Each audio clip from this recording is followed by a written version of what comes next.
It makes much more sense. The value of beauty and inspiration is very much underrated, no question. But I'm not trying to be anyone's savior. That is not I'm just trying to think about the future and not be sad. For me, it's simply this is something that is important to get done, and we should just keep doing it or die trying. And I don't need a source of strength. So quitting is not even it's not in my nature. And I don't care about optimism or pessimism. Fuck that, we're going to get it done. Tesla was under the most relentless short seller attack in the history of the stock market. Tesla was the most shorted stock in the history of stock markets. So, this was affecting our ability to hire people. It was affecting our ability to sell cars. Yeah, it was terrible.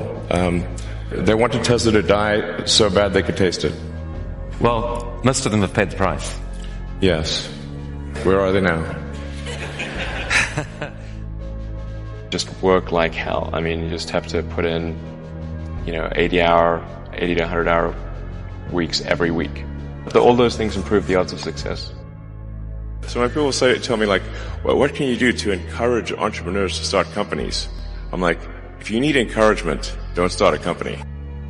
We basically messed up almost every aspect of the Model 3 production line.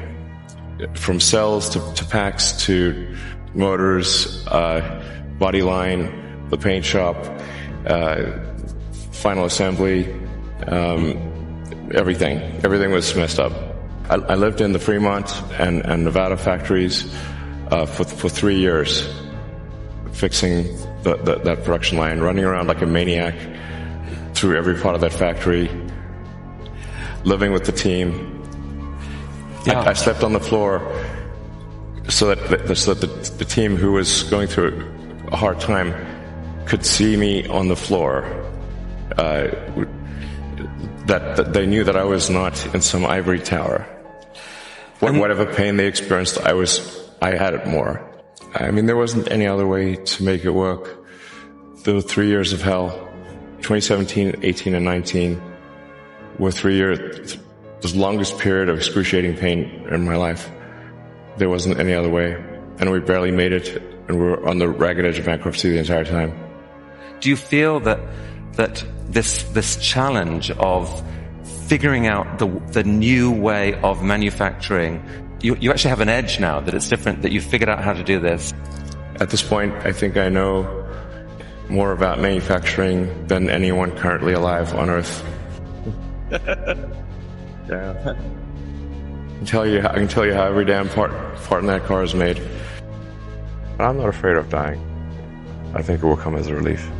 So, although you may not be able to see the vision of SpaceX come true in your life. Well, I'd like to live long enough to see that. Being at a net worth of 230 billion, roughly, being perceived as the richest person. Do you know John Law? I don't know. John Law used to be the richest person on earth 300 years ago. Okay. He was a poker player, a gambler. He was the biggest art collector on earth, so a lot of superlatives. Wow. In the end, he went bankrupt. What? It's a pretty far to fall. Did you ever thought about that option, that something could go wrong and that you could one day lose everything?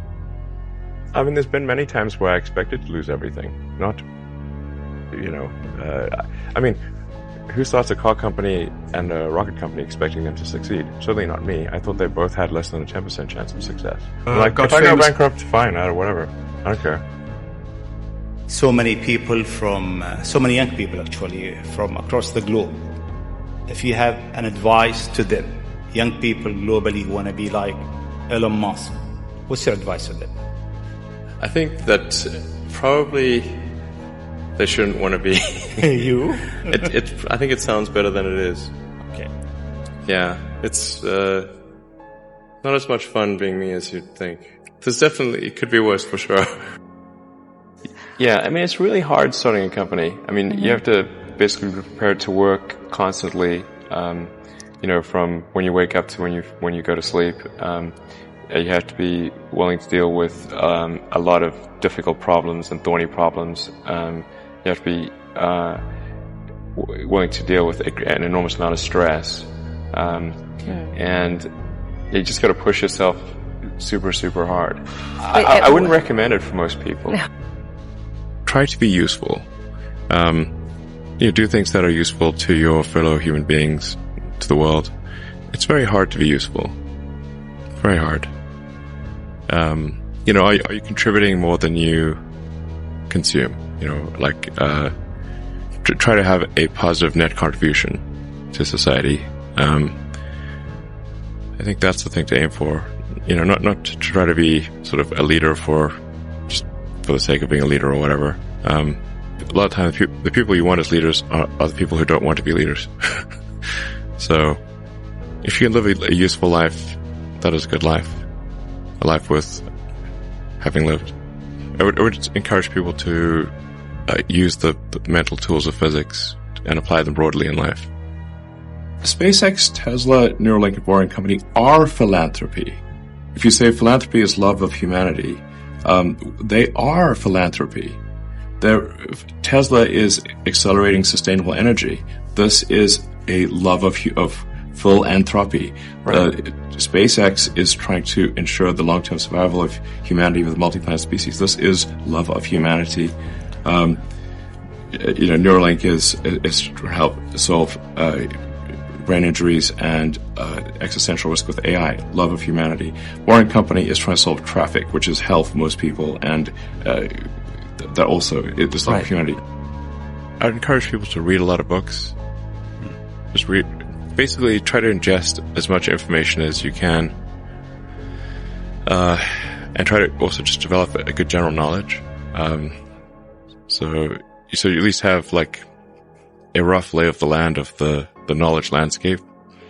Try to learn a little bit about a lot of things, because you might not know what you're really interested in. How would you know what you're really interested in if you at least aren't doing a peripheral exploration broadly of the knowledge landscape, and talk to people from different walks of life and different industries and professions and skills and occupations. Just try learn as much as possible.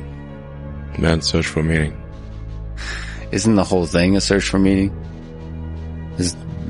Yeah, what's the meaning of life and all, But just generally, like I said, I would encourage people to read broadly in many different subject areas, and then try to find something where there's an overlap of your talents and what you're interested in. So people may be good at something, or they may have skill at a particular thing, but they don't like doing it. Mm-hmm.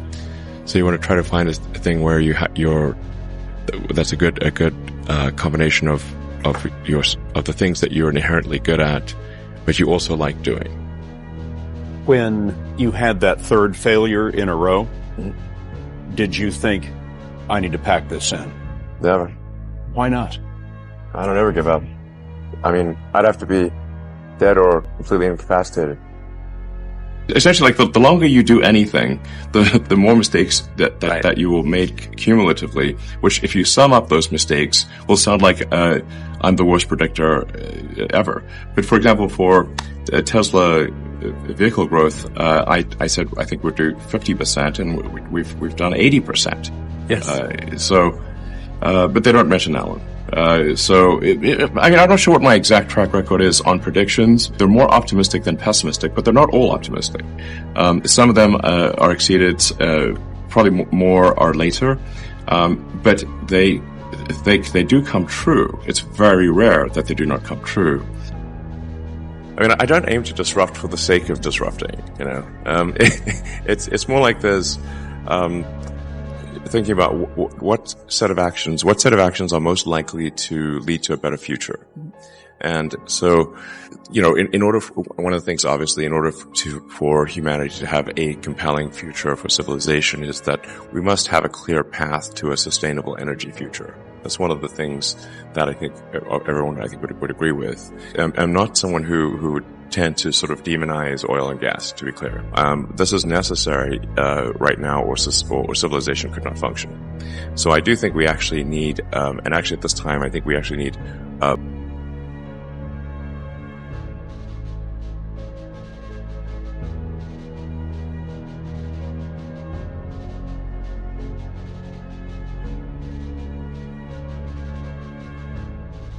more oil and gas, not less. But simultaneously moving as fast as we can to a sustainable energy economy. I was living in the factory in Fremont and the one in Nevada for 3 years straight. That was my primary residence. Not kidding, literally. Did you keep the couch? I actually slept in a couch at one point in a tent on the roof. And then, but for a while there, I was just sleeping under my desk, which is out in the open in the factory, and for an important reason. And it was damn uncomfortable sleeping on that floor. And always, when I woke up, I'd smell like metal dust. Yeah, but actually, I stopped using the couch because there's a little conference room and a couch there. I stopped using the couch and I just slept on the floor under my desk so during shift change, the entire team could see me. And that's important because, like, you know, the team, if they think the sort of their leader is off somewhere having a good time, you know, drinking Mai Tais on a tropical island, the thing is that since the team could see me sleeping on the floor during shift change with nothing, they knew I was there, and that made a huge difference. And then they gave it their all.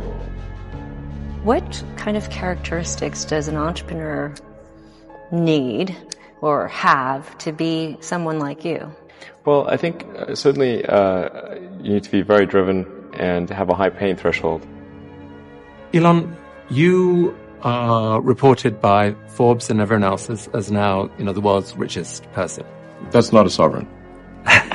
You know, I think it's fair to say that if somebody is like the king or de facto king of a country, they're wealthier than I am. So, but it's just harder to measure. But what people do, so $300 billion, I mean, your net worth on any given day is rising or falling by several $1 billion. How insane, how insane is that? Yeah. I mean, how do you handle that psychologically? There aren't many people in the world who have to even think about that. I actually don't think about that too much, but the thing that is actually more difficult, and that does make sleeping difficult, is that you know, every good hour or even minute of thinking about Tesla and SpaceX has such a big effect on the company that I really try to work as much as possible, you know, to the edge of sanity, basically, because Tesla's getting to the point where probably we'll get to the point later this year where every high quality minute of thinking is $1 million to impact on Tesla. One of the biggest mistakes people generally make, and I'm guilty of it too, is wishful thinking. You know, like, you want something to be true even if it isn't true, and so you ignore the things that you ignore the real truth because of what you want to be true. This is a very difficult trap to avoid, and like I said, it's certainly one that I find myself in having problems with. But if you just take that approach of you're always to some degree wrong and your goal is to be less wrong. So a challenge for entrepreneurs is to say, well, what's the difference between really believing in your ideals and sticking to them versus pursuing some unrealistic dream that doesn't actually have merit? And that is a really difficult thing to tell. Can you tell the difference between those two things? Right. You know? So you need to be sort of very rigorous in your self-analysis. You guys are the magicians of the 21st century. You know, don't let anything hold you back. Imagination is the limit, and go out there and create some magic. What Elon has to say about how he takes risks. I literally just try to use the scientific method, frankly, and you know, consider the you know, what is the importance of the outcome, and what is one risking in order to achieve that outcome. And but like I said, if the outcome is important enough, even if the probability of success is low, one must, I think, still do it. In my view, some things are very important, and in order to have a good future, and if we don't do them, well, then we're in big trouble. And so, then how much of a risk really is it? Because if we don't take those actions, we won't have a good future. And I think the riskiest thing would be no action. Put a lot of stock and certainly have a lot of respect for someone who puts in an honest day's work to do useful things. And just generally to have like not a zero-sum mindset, or have more of a grow the pie mindset. Like